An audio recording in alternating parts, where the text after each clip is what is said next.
बोल news headquarter. बिस्मिल्लाहिर्रहमानिर्रहीम, अस्सलामुअलैकुम। बोल न्यूज हेडक्वार्टर्स में मैं हूँ शाइस्ता शहजाद। मैं हूँ सहर फातिमा और मैं हूँ आपके साथ वरीशा जुल्फिकार। हेडलाइंस आप जान चुके हैं, आज खबरों में बात होगी। नए चीफ जस्टिस, नून लीग की तैयारी तेज, मियां साहब की वापसी फाइनल, महंगाई का नया तूफान, माफिया की गिर्द शिकंजा, गैस भी महंगी होगी, बारिश होगी या खेल। और आगाज करेंगे इस खबर के साथ कि चीफ जस्टिस काजी फाइज ईसा ने ऐवान सदर में बावकार तकरीब के दौरान मुल्क के 29वें चीफ जस्टिस ऑफ पाकिस्तान के ओहदे का हल्फ उठाया। तकरीब में मुल्क की मुमताज तरीन शख्सियात ने शिरकत की। सदर मुमलिकत डॉक्टर आरिफ अलवी के जरिए हल्फ लेते हुए चीफ जस्टिस ने अहद किया कि वो आईने पाकिस्तान की पासदारी और हिफाजत का फरीजा निभाएंगे और वो सुप्रीम जुडिशल काउंसिल के ज़ाब्ता इखलाक और फैसलों की पासदारी करेंगे। I, Qazi Faiz Isa, do solemnly swear that I will bear the true faith and allegiance to Pakistan. that I will bear true faith and allegiance to Pakistan. मैं Qazi Faiz Isa सिद्क़े दिल से हल्फ उठाता हूँ सिद्क़े दिल से हल्फ उठा कि मैं पाकिस्तान के साथ सच्ची हिमायत कि मैं पाकिस्तान के साथ सच्ची हिमायत और वफादारी निभाऊंगा। That as Chief Justice of Pakistan, I will discharge my duties and my functions and perform my functions honestly, to the best of my ability and faithfully, in accordance with the Constitution of the Islamic Republic of Pakistan and law. in accordance with the Constitution of the Islamic Republic of Pakistan and the law. कि chief justice of Pakistan की हैसियत से कि chief justice of Pakistan की हैसियत से मैं अपने फ़राइज़ और कारहाय मनसबी अपनी भरपूर सलाहियत के मुताबिक दयानतदारी और वफादारी से इस्लामी जमहूरिया पाकिस्तान के आइन और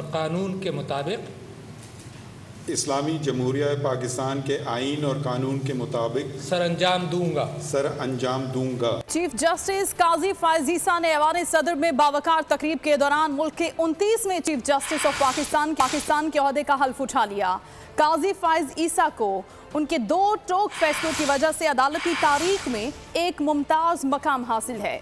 चीफ जस्टिस काजी फाइज ईसा की जिंदगी से मुतालिक जानते हैं हम इस रिपोर्ट में। जस्टिस काजी फाइज ईसा ने ऐवान सदर में बावकार तकरीब के दौरान मुल्क के 29वें चीफ जस्टिस ऑफ पाकिस्तान के ओहदे का हल्फ उठाया। काजी फाइज ईसा को उनके 2 टोक फैसलों की वजह से अदालती तारीख में एक मुमताज मकाम हासिल है।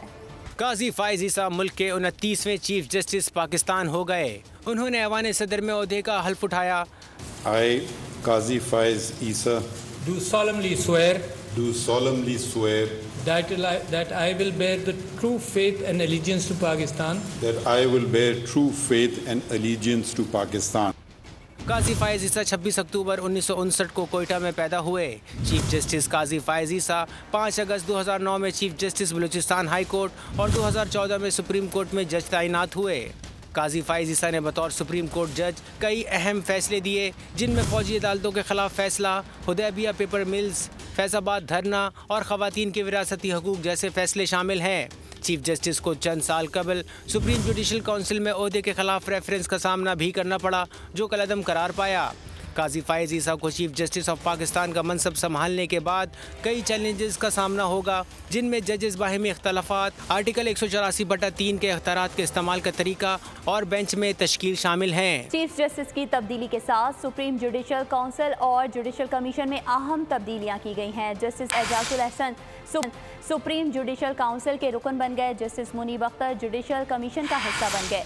Justice Sardar Tariq, Justice Ijaz, Justice Mansoor commission का हिस्सा जबकि चीफ जस्टिस और 4 सीनियर जजेस जुडिशल कमीशन में शामिल होते हैं। कुछ सियासत की बात करें तो नवाज शरीफ की वतन वापसी के लिए तैयारियां जारी हैं। मरियम नवाज की ज़ेर सदारत अहम इजलास, यूथ, अक़लियती विंग, किसान, वकला और दीगर ओहदेदारान ने शिरकत की। नवाज शरीफ 21 अक्टूबर को लंदन से पाकिस्तान आएंगे। मियां नवाज शरीफ के हवाले से आपको आगाह कर रहे हैं, जिनकी वतन वापसी की तैयारियां इस वक्त जारी हैं और लाहौर में मरियम नवाज की ज़ेर सदारत एक अहम इजलास हुआ है, जिसमें यूथ, अक़लियती विंग, किसान, वकला और दीगर ओहदेदारान ने शिरकत की है। 21 अक्टूबर को लंदन से पाकिस्तान आएंगे और उनके इस्तकबाल की तैयारियां की जा रही हैं। किस तरह से उनका इस्तकबाल किया जाएगा, इस सिलसिले में इस इजलास में मुशावरत की गई है। अखलाक बाजवा मज़ीद हमें बताएंगे। जी अखलाक। जी बिल्कुल, पाकिस्तान मुस्लिक नून के कायद नवाज शरीफ की वापसी के हवाले से मुस्लिक नून जो है वो तैयारियों में मुतरक हो चुकी है और इस हवाले से खुसूसी तौर पर मुस्लिक नून की चीफ ऑर्गेनाइजर मरियम नवाज जो है वो पार्टी को मुतरक करने के हवाले से मुतरक है और इस हवाले से आज model town party secretariat Lahore में आला सतही इजलास जो है वो मुख्तलिफ लाहौर की तंजीमों का जो है वो हो रहा है, जिसमें इजलास में जो है वो पंजाब और लाहौर की शोबा खवातीन, यूथ, इकलिती, किसान विंग, वकला विंग, प्रोफेशनल विंग के इजलास जो हैं वो भी आज ही होंगे और जबकि MSF, उलमा, मुशाइख विंग, टीचर्स और ट्रेडर्स विंग के अलग अलग इजलास भी जो है वो आज मुनक्किद होंगे। इजलासों में जो है वो मुख्तलिफ तंजीमों के ओहदेदारान जो है वो शरीक होंगे। गुज़श्ता रोज भी खैबर पख्तूनख्वा, गिलगित बल्तिस्तान, आज़ाद जम्मू और कश्मीर, इस्लामाबाद की तंजीमों के अलग अलग इजलास हुए थे।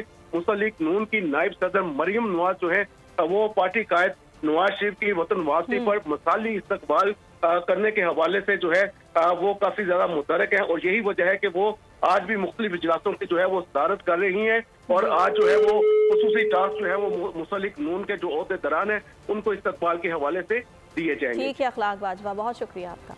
मियां नवाज शरीफ इलेक्शन लड़ने के अहल हैं, मुकर्ररा तारीख पर पाकिस्तान जाएंगे, कोई कानूनी रुकावट नहीं है। साबिक वजीर खजाना इसहाक डार की लंदन में मीडिया से गुफ्तगू, कहा बिलावल भुट्टो मुझे डार अंकल कहते हैं, बिलावल बेटे को कोई जवाब नहीं देना चाहता। इंशाल्लाह अक्टूबर की जो अनाउंसमेंट हो चुकी है, इंशाल्लाह पार्टी का वही फैसला है और हम जहां तक लीगल मामला हैं वो बिल्कुल मियां साहब को कोई कॉम्प्लिकेशन नहीं है। उनका जो इलेक्शन लड़ने का है 62(1)(f) वो पार्लियामेंट उसका कानून पास कर चुकी है, जिसकी सदर अप्रूवल भी दे चुकी है। मुल्क का कानून है कि 62(1)(f) के तहत 5 साल की नाअहलियत सिर्फ हो सकती है और ना सिर्फ मियां साहब बल्कि दर्जनों लोगों को उसका फ़ायदा हुआ है। वो बिलावल साहब ने कहा था ना फ्लोर पे, अब तो अभी चंद महीने हुए हैं कि लोगों के लिए डार साहब हैं तो मेरे लिए तो डार अंकल हैं, तो लोगों के लिए बिलावल साहब हैं, मेरे लिए बिलावल बेटा है, तो अब मैं एक बेटे का क्या जवाब दूँ। लाहौर के मास्टर प्लान में बेज़ाब्तियों का केस, साबिक वज़ीर आला पंजाब चौधरी परवेज़ इलाही की अदालत में पेशी। साबिक वज़ीर आला परवेज़ इलाही जुडिशल मजिस्ट्रेट के सामने पेश हुए। साबिक वज़ीर आला पंजाब चौधरी परवेज़ इलाही को बख्तरबंद गाड़ी में ज़िले कचहरी पहुँचाया गया। मज़ीद तफसीलात जानेंगे अब्दुल रहमान से। जी अब्दुल रहमान। जी बिल्कुल, लाहौर मास्टर प्लान में बेज़ाब्तियों के केस में चौधरी परवेज़ इलाही को जुडिशल मजिस्ट्रेट रेहानुल हसन की अदालत में पेश कर दिया गया है। जुडिशल मजिस्ट्रेट के सामने जो है चौधरी परवेज़ इलाही को इंतहाई सख्त सिक्योरिटी में अदालत के रूबरू पेश किया गया, जबकि उनको बख्तरबंद गाड़ी में जिला कचहरी जो है पहुंचाया गया है। जिला कचहरी में पंजाब पुलिस की भारी नफरी जो है इस वक्त मौजूद है और पुलिस की जानब से जुडिशल कॉम्प्लेक्स को जो है नो गो एरिया बना दिया गया है और किसी भी गैर मुतल्लका शख्स के अलावा मीडिया को भी अंदर जाने की इजाजत नहीं दी जा रही। इस हवाले से ये भी बताता चलो कि सिक्योरिटी के सख्त तरीन इंतजाम दिखाई दे रहे हैं। ठीक है अब्दुल रहमान, आप तफसीलात से आगाह कर रहे थे, आपका बहुत शुक्रिया। कुछ बात करेंगे महंगाई की, तो कसूर शहर में महंगाई के मारे अवाम ने महंगाई से तंग आकर यूटिलिटी स्टोर्स का रुख कर लिया है, मगर वहां पहुंचकर भी सस्ते दामों और चाय खुरोनोश ना मिल सकी। यूटिलिटी स्टोर्स पर चीनी, दालें, चावल सब गायब है। आटे का 10 किलो का थैला लेने के लिए 2000 की खरीदारी करना पड़ेगी, जबकि सूरत हाल है वहाँ पर, ये जानेंगे। अब्दुल रहमान हमारे साथ हैं। जी अब्दुल रहमान।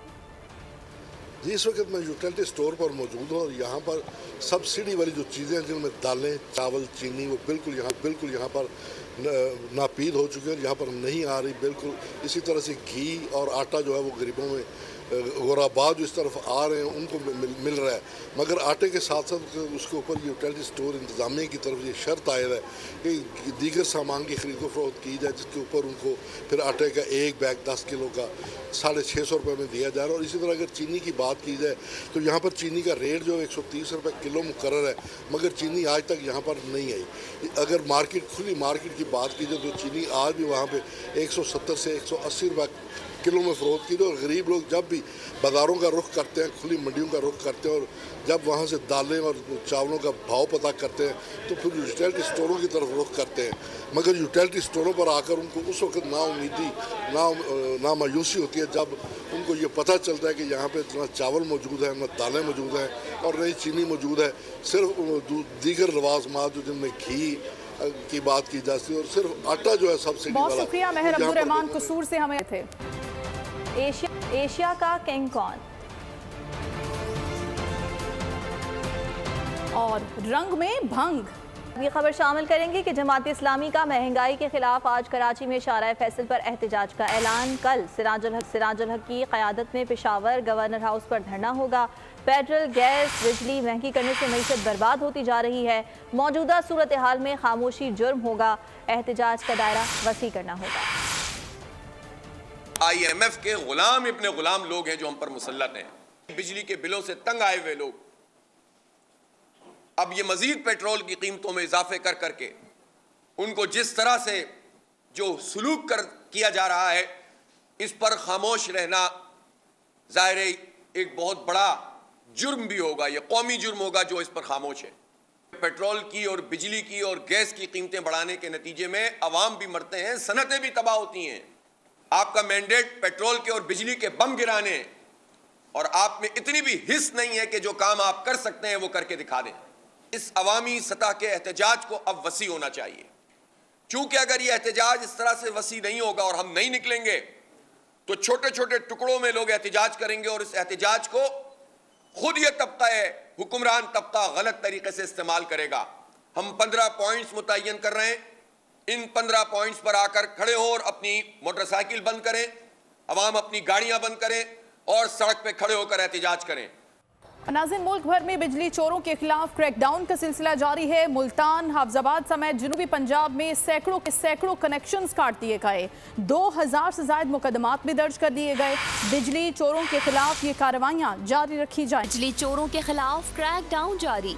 जनूबी पंजाब में सैकड़ों कनेक्शंस काट दिए गए। लाहौर में लेस्को ने बिजली चोरों के खिलाफ 11वें रोज भी ऑपरेशन किया। तमाम सर्कल में 755 कनेक्शंस बिजली चोरी में मुलविस पाए गए। 504 बिजली चोरों के खिलाफ FIRs की दरख्वास्तें मुतालिका थानों में दायर कर दी गई हैं। अब तक 34 मुल्जिमान को गिरफ्तार किया जा चुका है। जनूबी पंजाब में भी क्रैकडाउन जारी। मुहिम के दौरान 4741 बिजली चोरों को 18 करोड़ 16 लाख रुपए जुर्माना आयद किया गया। 1933 मुकदमात दर्ज करके 64 अफराद को मौके से गिरफ्तार कर लिया गया। हाफिजाबाद पुलिस की जानिब से बिजली चोरी के खिलाफ खुसूसी क्रैकडाउन का सिलसिला जारी है। 245 मुकदमात का इंदराज कराया गया है। जिला भर के सर्कल पुलिस अफसरान और SHOs को बिजली चोरों के खिलाफ बिला ताखीर मुकदमात के इंदराज का हुक्म दे रखा है। DPO का कहना है कि बिजली चोरों के खिलाफ बिला इम्तियाज क्रैकडाउन जारी रखा जाएगा। और अब जिक्र करेंगे एशिया कप 2023 के फाइनल का। एशिया कप 2023 का चैंपियन कौन होगा? भारत और श्रीलंका के दरमियान फाइनल आज खेला जाएगा। मैच पाकिस्तानी वक्त के मुताबिक दोपहर 2:30 बजे होगा।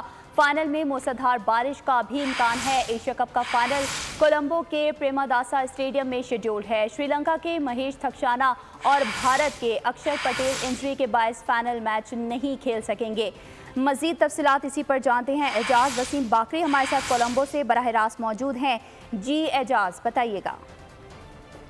जी, मैं कोलंबो के प्रेमदासा स्टेडियम में मौजूद हूँ। एशिया कप क्रिकेट टूर्नामेंट का फाइनल अब से कुछ देर बाद भारत और श्रीलंका के माबैन खेला जाएगा। दोनों टीमें इस टूर्नामेंट के अंदर पाकिस्तान के खिलाफ सुपर 4 में फाते रही और फाइनल में एक दूसरे के साथ मध्य मुकाबले हैं। जबकि गुज़श्ता साल जो एशिया कप हुआ था उसमें पाकिस्तान और श्रीलंका फाइनल में आए थे और श्रीलंका चैंपियन बना था। तो भारतीय टीम तकरीबन 5 साल के बाद फाइनल में पहुंची और भारतीय टीम का एक बड़ा झटका लगा है भारतीय टीम को। उनके ऑलराउंडर, स्पिन बॉलिंग ऑलराउंडर अक्षर पटेल जो हैं वो इंजरी का शिकार होकर टूर्नामेंट से बाहर हो गए हैं, फाइनल नहीं खेल रहे हैं आज। जबकि श्रीलंकन टीम के भी टिक्शाना जो है जिन्होंने पाकिस्तान के खिलाफ बहुत ज़बरदस्त बॉलिंग की थी, वो भी आज फाइनल में शिरकत नहीं कर रहे हैं। यहाँ पर बड़ी तादाद में श्रीलंकन फैंस जो हैं वो कामयाबी की उम्मीदें लेकर आ रहे हैं, क्योंकि उनको लगता है कि जो श्रीलंकन टीम है पाकिस्तान के खिलाफ, एक बड़ी टीम के खिलाफ जिस तरीके से उन्होंने मैच जीता, तो इसलिए वो आज यहाँ पर कामयाबी हासिल करके भारत को हराने में कामयाब होंगे और टाइटल जीत सकते हैं। जबकि दूसरी तरफ जो इंडियन क्रिकेट टीम है उनको बांग्लादेश के खिलाफ आखिरी राउंड मैच में शिकस्त हुई थी, जिससे उनका थोड़ा सा एतमाद टूटा हुआ है। लेकिन एक बड़ा मुकाबला होगा और जो वेदर की सूरत हाल है, मौसम काफ़ी अच्छा है, बारिश की कोई ज़्यादा प्रेडिक्शन नहीं है। जैसे पहले मैचेस के अंदर हमने देखा कि बारिश ने मैचेस को मुतासिर किया, लेकिन आज फाइनल जो है वो ऐसा ही लग रहा है। एशिया कप वनडे इवेंट के फाइनल में अगर बारिश ने खलल ना डाला तो टूर्नामेंट आज अपने इख्तिताम को पहुंच जाएगा, लेकिन ऐसा होता नजर नहीं आ रहा। भारत श्रीलंका फाइनल मैच में मूसलाधार बारिश का इम्कान है। मैच में बारिश हुई तो क्या होगा, और अगर मैच ही ना हो सका तो फिर क्या होगा, इस रिपोर्ट में जानते हैं। भारत श्रीलंका एशिया कप का फाइनल खतरे में, और खतरा है बारिश से। बारिश की बिना पर मैच को 20 या ज्यादा ओवर्स तक महदूद किया जा सकता है। फाइनल का नतीजा हासिल करने के लिए दोनों टीमों को कम से कम 20 ओवर्स खेलना जरूरी है। तहम अगर बारिश ने इसकी भी इजाजत ना दी तो मैच 18 सितंबर बरोज पीर को रिजर्व डे पर होगा। पीर को भी कोलंबो में 69% बारिश का इम्कान है। अब सवाल ये पैदा होता है कि अगर रिजर्व डे पर भी मैच ना हो सका तो फिर क्या होगा। लिहाजा अगर रिजर्व डे को मनसूख किया जाता है तो ट्रॉफी दोनों टीमों के दरमियान बांट दी जाएगी। यानी रवा बरस एशिया कप की फातेह दो मुश्तरका टीमें भारत और श्रीलंका होंगी। ऐसा अगर हुआ तो ये एशिया कप की तारीख में पहली बार होगा। और अब बात करते हैं कराची शहर की, जहां पर शहरी हथियार उठाकर खुद अपनी हिफाजत करने लगे हैं। बंस रोड पर शहरी की फायरिंग से 2 डाकू हलाक और 1 जख्मी हो गया। रात गए मुख्तलिफ पुलिस मुकाबला, मुलजिमान कानून की गिरफ्त में आ गए। कराची में बढ़ते हुए स्ट्रीट क्राइम पर काबू पाने के लिए कराची पुलिस के पुराने SHOs को नए थानों में तैनात कर दिया गया है। तफसीलात खुर्रम गुलजार की इस रिपोर्ट में। कराची में स्ट्रीट क्राइम का जिन बेकाबू, हर गुजरते दिन के साथ शहरी अपनी कीमती अशिया के साथ साथ जानों से भी हाथ धोने लगे। वारदातों की CCTV फुटेजेस भी मंजर-ए-आम पर आ जाती हैं, लेकिन मुल्जिमान पुलिस की गिरफ्त में नहीं आते। दूसरी जानिब स्ट्रीट क्राइम की वारदातों में इजाफे को देखते हुए पुलिस की आला क़यादत ने शहर के SHOs को भी तब्दील कर दिया, लेकिन शहर के बासी इस तब्दीली से भी मुतमईन नहीं। कहते हैं ये सब दिखावा है। मैं तो ये समझता हूँ भाई, ये तब्दीली करने से इधर से उधर कोई इसमें तब्दीली नहीं आएगी। वारदातें कभी भी कम नहीं होंगी जब तक कि हम अपने मुकामी लेवल पर पुलिस को नहीं देंगे ना निज़ाम, जब तक ये बेहतरी नहीं आएगी। बेरोज़गारी की वजह से सारी स्नैचिंग है। आप अपने गली मोहल्लों में नहीं बैठ सकते, चाय के होटल्स पे आप नहीं बैठ सके, गली से आप बाहर निकलो, गेट से आप बाहर निकलो, आपको पता नहीं होता कि कौन आपके पीछे से आ जाए। याद रहे कि जिला Central, East, Korangi, City, West और कैमाड़ी के SHOs को तब्दील किया गया है, जबकि शहर भर के थानों में तैनात 97 SHOs और दीगर अफसरान के तबादले भी किए गए हैं। कराची में बड़े पैमाने पर पुलिस अफसरान और SHOs को तब्दील किए हुए कई रोज गुजर गए, लेकिन शहर में अमन अमान की सूरत हाल पे काबू नहीं पाया जा सका है। शहरियों का कहना है कि शहर में स्ट्रीट क्राइम की वारदातों में इजाफा होता जा रहा है। कैमरामैन अजमल शाह के साथ खुर्रम गुलजार, बोल न्यूज़ कराची। खबर देंगे आपको गुजरांवाला से, जहां नौजवान को चौथी शादी महंगी पड़ गई। तीसरी बीवी बच्चों समेत शादी की तकरीब में पहुंच गई। मेहमानों के लिए पकाया गया खाना गिरा दिया और बारातियों के बैठने की कुर्सियां भी तोड़ दी। गुजरांवाला से आपको ये मनाजिर भी दिखा रहे हैं, जहां नौजवान चौथी शादी करने जा रहा था और चौथी शादी के दौरान तीसरी बीवी अपने बच्चों के साथ शादी की तकरीब में पहुंची, जहां उसने गुस्से का इजहार किया और खाना भी गिरा दिया। गर्मी की रुखसती और यहाँ खबर शामिल करेंगे मौसम की सूरत हाल के हवाले से। मॉनसून जाते जाते पलट आया। कराची में कल शाम से हल्की बारिश का इम्कान है। सिलसिला 3 रोज जारी रहेगा। बदीन, ठट्ठा, सजावल, जामशोरो समेत दीगर शहरों में भी गरज चमक के साथ बारिश का इम्कान है। इस्लामाबाद, पंजाब, कश्मीर और मुल्हिका पहाड़ी इलाकों में भी बादल। PDMA ने मुतालिका इदारों को अलर्ट रहने की हिदायत कर दी। लाहौर में लेजेंड अदाकारा मुमताज़ के एजाज़ में खूबसूरत तकरीब सजाई गई। उनके फ़नी खिदमात को खराज तहसीन पेश किया गया। पाकिस्तान फिल्म इंडस्ट्री को कई सुपरहिट फिल्में देने वाली लेजेंड अदाकारा मुमताज़ कई बरस बाद लाहौर पहुंची तो मद्दाहों और साथी फनकारों ने उनका ज़बरदस्त इस्तकबाल किया। क्या बात है जनाब, फिल्मों की 5 दिगार अवार्ड इस खातून हमने हासिल किए। Cultural journalist foundation of Pakistan की जानिब से तकरीब का इनेकाद हुआ। खूबसूरत तकरीब में फनकारों ने मुमताज़ बेगम पर फिल्माए गए मशहूर गीत गाकर इन्हें खिराज तहसीन पेश किया। अदाकारा ने बेपनाह मोहब्बत का इजहार करने पर तकरीब में मौजूद तमाम अफराद का शुक्रिया अदा किया। मुमताज़ को लाजवाल फनी खिदमात पर खुसूसी अवार्ड से भी नवाजा गया। कैमरामैन हसन खान के साथ मोइन जुबैर, बोल न्यूज़ लाहौर। बोल न्यूज़ के इस बुलेटिन से फिल वक्त इतना ही। कुछ ही देर में हाजिर होंगे हेडलाइंस के साथ। बाखबर रहिए, विजिट कीजिए हमारी वेबसाइट bolnews.com। सब्सक्राइब करें और बेल दबाएं ताकि कोई खबर रह न जाए।